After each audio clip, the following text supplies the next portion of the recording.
Hand-drawn assets. Creating hand-drawn assets to use in your design pieces is now easier than ever with the latest version of Procreate 5 or Adobe Fresco digital sketching apps. You can even use your Wacom tablet in Photoshop to produce and add that hand-drawn feeling to your designs. Before the popularity of digital sketching apps, it was a little bit difficult to bring in hand-drawn assets, although it wasn't impossible through the use of taking a photo with clear lighting, removing any background that there was in Photoshop, and doing some color editing of your work to be able to use it and bring it in digitally. But now with digital sketching apps, we can instantly create organic looking brushes, pencil strokes, pen, watercolor strokes, and export them into Photoshop, and they're ready to use in minutes. This is a wonderful trend to embrace because as a designer, you can use traditional artistic methods and apply them to something that used to be so static and computerized.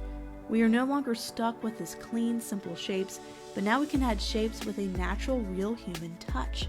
As you can see with most modern design trends, it's all about reconnecting with our past.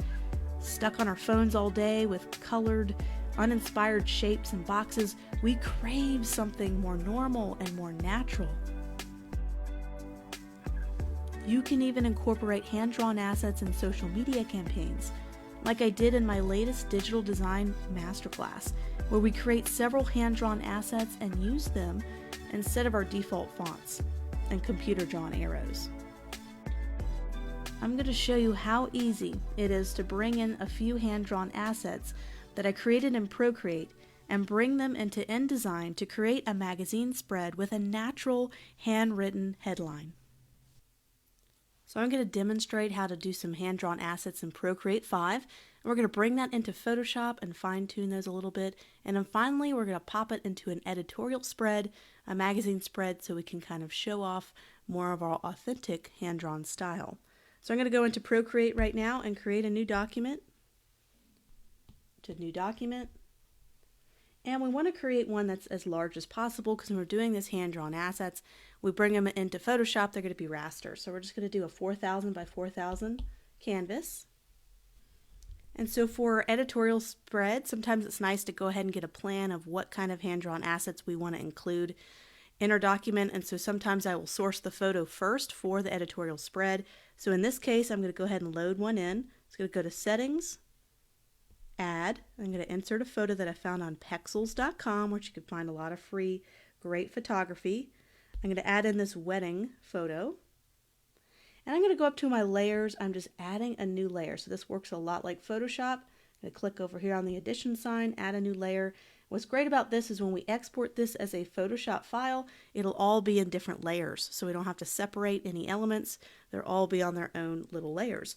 So now we're going to create, it's going to be 2020 wedding trends. So what I wanted to do is do this raw, authentic 2020 kind of marker look. That will go over the middle of her, and then have kind of a gold swoosh that goes across and put some typography in there from Photoshop or InDesign on top of that gold swoosh. So we have a separate layer. This is going to be where our 2020 is going to be written, and I'm going to do a simple marker. Or I can kind of go through some of these different brushes to figure out what kind of look I want to go for. Most of the ones I use that are thick and chunky are going to be in the inking, and especially the one in the drawing category. And I'm going to use this one called Gloaming. Go ahead and select the default options for that. I'm going to choose a white color. Just going up to my color panel and doing white. So I'm going to just do a couple of different versions here. Just doing 20. I'm going to make sure my opacity is at 100%. You could change this brush as well. We can always create new layers and do as many of these as we want, because when we export it as a Photoshop file and bring it in, we'll have all these different layers, different kinds we can choose from. We may not like the first one that we did. Just put them on different layers so you can kind of have them separated. I might even do a smaller brush size. So there's kind of 3 different 2020 options. I can continue to do this for another 20 minutes, getting 20 different versions, but we'll leave it right there. I'm going to toggle these off, just the transparency on the ones that I want to keep that one. So let's do kind of a swoosh asset that we can use to put our next part of our title on. So we're going to do that, and we want to make it gold. Let's get a little inspiration from the photo. I'm just going to hold down my finger and see if I can't find maybe a color that would look really good swooshed across. And I already had kind of a gold color picked out. I have my history right here. I'm just going to click on a gold swatch. And we can use the same one, or we can try some different brushes. So let's keep with gloaming. And I'm going to do a big brush for this because it's going to be a nice swoosh that's going to go across. Just something to put our type on. And once again, we can do as many of these as we want and then choose the one we want at the end. And we could even do a different brush. So let's try Blackburn. That's a lot more, not as transparent, is it? So that could be a different look.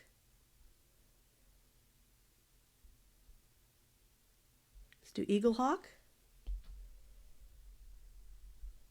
Maybe go back again with the brush to make it a little less transparent.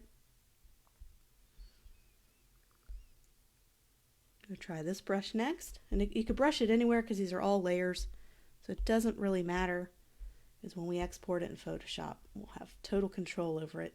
So there's kind of some quick assets we have here. These are all in different layers. Let me go ahead and toggle them all on. And we're going to export this as a Photoshop file so we can go ahead and bring these assets in. I'm just going to toggle off my background color because we want it to all be transparent. And I'm going to toggle off my photo because I'm going to bring that in Photoshop. It was just for me to get an idea of the placement of items. So I don't even need my photo anymore. We just need these different assets together. We're going to go to Settings and Export as a Photoshop file. So we're going to go to Share and do Photoshop File, PSD. And I'm going to bring this in. I'm going to use Google Drive to bring it over to my desktop computer, and I'll see you in Adobe Photoshop. So here we are, we're in Adobe Photoshop, and we're ready to bring in the assets we created. We have a Photoshop file for that right here. So this is how our asset should look. Should be on a transparent background, all these different layers, and we can kind of pick and choose which one we think would work really well. And we have a couple of different options. You can always toggle on a background and make it a little bit darker so you can see what your assets look like. And lock that layer. So now we can kind of choose what 2020 and what kind of swoosh do we want to bring in. And I had a chance to do a lot of different styles, and this is a downloadable resource for you guys. You are free to use these assets however you'd like, and test projects, commercial projects, personal projects, all different styles. So if you want to use a different photo other than wedding, you can test out kind of using those hand-drawn assets in your work. So for this one, I'm trying to think of a few that could work. So just kind of selecting maybe these two. I want something a little softer. Some of these are a little grungy for weddings. So I'm just going to take these middle two. And we're going to go ahead and place them on the document. Kind of see which one we think would look really good. Let's try this one. We can make it slightly bigger and angle it. We can always right click and make it a smart layer before, or a smart object. So if we can scale it up and down without losing resolution. So there's a couple things we can do to make it pop. We can add a slight drop shadow to this. You could have it be a nice big spread and not a very heavy opacity. So now we need to bring in our gold swoosh because we want to have our little design trends right below it. And this is in the Typeface Sign Painter if anybody is curious. Just kind of looking for a nice soft script typeface that would go really well with weddings. So we have a lot of our gold swooshes here. We could pick out a few that would think it would work. And we're just pasting these assets in, dragging it below.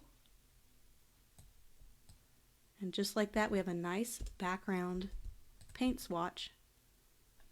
We can even find one that has an angle or go back and do one with a slight angle and also angle or type if we wanted to.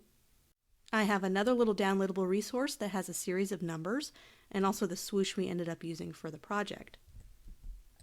So let's try a different version. Let's duplicate this and see how it looks. And we're just going to warp our text slightly to give it a little bit of a bend. We're going to go up to type. We're going to just warp our text and we are going to do a arch. Very little arch. Very tiny. And then angle it. So we can figure out which one we think looks trendy. So it gives it kind of a little bit of a layered look. and we could just position our type. Then when we are ready, let's toggle off what we don't need. We could do some slight photo editing to the photo. Just going to desaturate it just a little bit so that gold really pops out and sharpen the photo. So now we're ready to bring it into Adobe InDesign. So we're just going to save this as a simple Photoshop file. We're going to be in InDesign. I've already created the left side of the spread. And I might even want to put this on the right side, so that's not a big deal. And another thing we can do if it comes in too big or it's super high resolution, we could just make a container and drag it into the container. We can right click and we're just going to fill frame proportionally. It's just going to go ahead and size it for us. We can always do that manually. And so there we go. We're able to bring in some hand-drawn assets very quickly. We're able to do this in less than 10 minutes. Just to kind of add a little bit of pop and personality to our headlines, to our editorial articles. You could also do this with social media. As you see here, I did all these hand-drawn arrows and assets. I did this in the Digital Design Masterclass. We put this together. We went a little bit more in depth than what I just did with this lesson. And you can create social media stuff, everything in the design world. I think this is a huge trend moving forward, is this hand-drawn stuff. And with Procreate, it makes it really easy, but it doesn't mean you can't do the same thing with the Wacom tablet or with cheaper drawing solutions.